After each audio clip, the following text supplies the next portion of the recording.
Over the past 10 years, I've been researching the way people organize and visualize information. And I've noticed an interesting shift. For a long period of time, we believed in a natural ranking order in the world around us, also known as the great chain of being, or scala natura in Latin.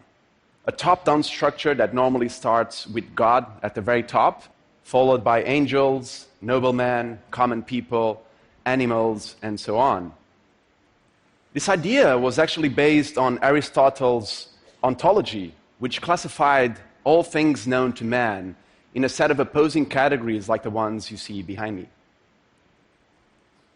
But over time, interestingly enough, this concept adopted the branching schema of a tree in what became known as the Porphyrian tree, also considered to be the oldest tree of knowledge. The branching scheme of the tree was in fact such a powerful metaphor for conveying information that it became over time an important communication tool to map a variety of systems of knowledge. We can see trees being used to map morality with its popular tree of virtues and tree of vices, as you can see here in these beautiful illustrations from medieval Europe. We can see trees being used to map consanguinity, the various blood ties between people. We can also see trees being used to map genealogy, perhaps the most famous archetype of the tree diagram. I think many of you in the audience have probably seen family trees. Many of you probably even have your own family trees drawn in such a way. We can see trees even mapping systems of law, the various decrees and rulings of kings and rulers. And finally, of course, also a very popular scientific metaphor, we can see trees being used to map all species known to man. And trees ultimately became such a powerful visual metaphor because in many ways they really embody this human desire for order, for balance, for unity, for symmetry.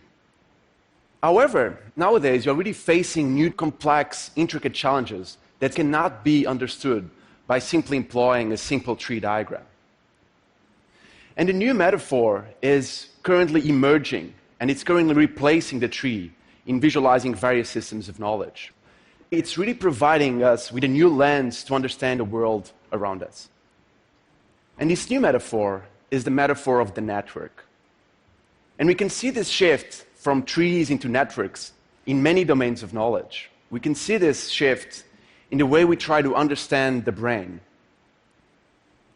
While before we used to think of the brain as a modular, centralized organ where a given area was responsible for a set of actions and behaviors, the more we know about the brain, the more we think of it as a large music symphony played by hundreds and thousands of instruments.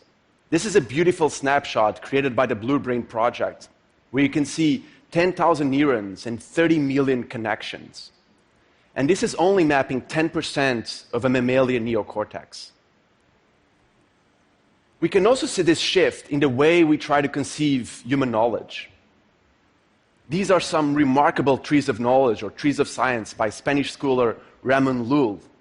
And Llull was actually the precursor, the very first one, who created a metaphor of science as a tree, a metaphor we use every single day when we say biology is a branch of science, when we say genetics is a branch of science. But perhaps the most beautiful of all trees of knowledge, at least for me, was created for the French Encyclopedia by Diderot and d'Alembert in 1751. This was really the bastion of the French Enlightenment. And this gorgeous illustration was featured as a table of contents for the encyclopedia. And it actually illustrates, it maps out all domains of knowledge as separate branches of a tree. But knowledge is much more intricate than this. These are two maps of Wikipedia showing the interlinkage of articles related to history on the left and mathematics on the right. And I think by looking at these maps and the other ones that have been created of Wikipedia, arguably one of the largest rhizomatic structures ever created by man, we can really understand how human knowledge is much more intricate and interdependent, just like a network. We can also see this interesting shift in the way we map social ties between people. This is the typical organizational chart. I'm assuming many of you have seen a similar chart as well in your own corporations or others. It's a top-down structure that normally starts with the CEO at the very top and where you can drill down all the way to the individual workman on the bottom. But humans sometimes are, well, actually, all humans are really unique in their own way. And sometimes you really don't play well under this really rigid structure. I think the internet is really changing this paradigm quite a lot. This is a fantastic map of online social collaboration between Perl developers. And Perl is a famous programming language. And here you can see how different programmers are actually exchanging files and working together on a given project. And here you can notice that this is a completely decentralized process. There's no leader in this organization. It's a network. We can also see this interesting shift when we look at terrorism. One of the main challenges of understanding terrorism nowadays is that we are dealing with decentralized, independent cells where there's no leader leading the whole process. And here you can actually see how visualization is being used. The diagram that you see behind me is showing all the terrorists involved in the Madrid attack in 2004. And what they did here is that they actually segmented the network into 3 different years, represented by the vertical layers that you see behind me. And the blue lines tied together the people that were present in that network year after year. So even though there's no leader per se, these people are probably the most influential ones in that organization, the ones that know more about the past and the future plans and goals of this particular cell. We can also see this shift from trees into networks in the way we classify and organize species. The image on the right is the only illustration that Darwin included in The Origin of Species, which Darwin called the Tree of Life. And there's actually a letter from Darwin to the publisher expanding on the importance of this particular diagram. It was critical for Darwin's theory on evolution. But recently, scientists discovered that overlaying this tree of life is a dense network of bacteria. And this bacteria is actually tying together species that were completely separated before, to what scientists are now calling not the tree of life, but the web of life, the network of life. And finally, we can really see this shift, again, when we look at ecosystems around our planet. No more do we have these simplified predator versus prey diagrams we have all learned at school. This is a much more accurate depiction of an ecosystem. This is a diagram created by Professor David Levine, mapping close to 100 species that interact with the codfish off the coast of Newfoundland in Canada. And I think here we can really understand the intricate and interdependent nature of most ecosystems that are bound to our planet. But even though recent, this metaphor, the metaphor of the network, is really already adopting various shapes and forms. And it's almost becoming a growing visual taxonomy. It's almost becoming the syntax of a new language. And this is one aspect that truly fascinates me.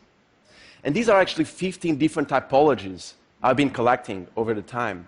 And it really shows the immense visual diversity of this new metaphor. And here's an example. The first, on the very top band, you have radial convergence, a model, visualization model that has become really popular over the last 5 years. And the top left, the very first project, is a gene network, followed by a network of IP addresses, machine servers, followed by a network of Facebook friends. You probably couldn't find more disparate topics, yet they are using the same metaphor, the same visual model to map the inherent complexities of its own subjects. And here are a few more examples of the many I've been collecting of this growing visual taxonomy of networks. But networks are not just a scientific metaphor. As designers, researchers, and scientists try to map a variety of complex systems, they are in many ways influencing traditional art fields like painting and sculpture, and influencing many different artists.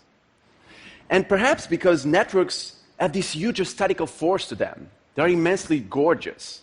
They are really becoming a cultural meme and driving a new art movement, which I've called networkism. And we can see this influence in this movement in a variety of ways. This is just one of many examples where you can see this influence from science into art. The example on your left side is IP mapping, a computer-generated map of IP addresses, again, servers, machines. And on your right side, you have transient structures and unstable networks by Sharon Malloy, using all and animal on canvas. And here are a few more paintings by Sharon Malloy, some gorgeous, intricate paintings. And here's another example of that interesting cross-pollination between science and art. On your left side, you have Operation Smile. It is a computer-generated map of a social network. And on your right side, you have Field 4 by Emma McNally, using only graphite on paper. Emma McNally is one of the main leaders of this movement, and she creates these striking imaginary landscapes where you can really notice the influence from traditional network visualization. But networkism doesn't happen only in 2 dimensions. This is perhaps one of my favorite projects of this new movement, and I think the title really says it all. It's called Galaxies Forming Along Filaments Like Droplets Along the Strands of a Spider's Web. And I just find this particular project to be immensely powerful. It was created by Thomas Aressano, and he occupies these large spaces, creates these massive installations using only elastic ropes. As you actually navigate that space and bounce in one of those elastic ropes, the entire network kind of shifts, almost like a real organic network would. And here's yet another example of networkism taking to a whole different level. This was created by Japanese artist Shiharu Shiota in a piece called In Silence. And Shiota, like Thomas Aressano, fills these rooms with this dense network, this dense web of elastic ropes and black woolen thread, sometimes including objects, as you can see here, sometimes even including people in many of her installations. But networks are also not just a new trend, and it's too easy for us to dismiss it as such. Networks really embody notions of decentralization, of interconnectedness, of interdependence. And this new way of thinking is critical for us to solve many of the complex problems we are facing nowadays, from decoding the human brain to understanding the vast universe out there. On your left side, you have a snapshot of a neural network of a mouse, very similar to our own at this particular scale. And on your right side, you have the Millennium Simulation. It was the largest and most realistic simulation of the growth of cosmic structure. It was able to recreate the history of 20 million galaxies in approximately 25 terabytes of output. And coincidentally or not, I just find this particular comparison between the smallest scale of knowledge, the brain, and the largest scale of knowledge, the universe itself, to be really, really quite striking and fascinating. Because as Bruce Mao once said, when everything is connected to everything else, for better or worse, everything matters. Thank you so much.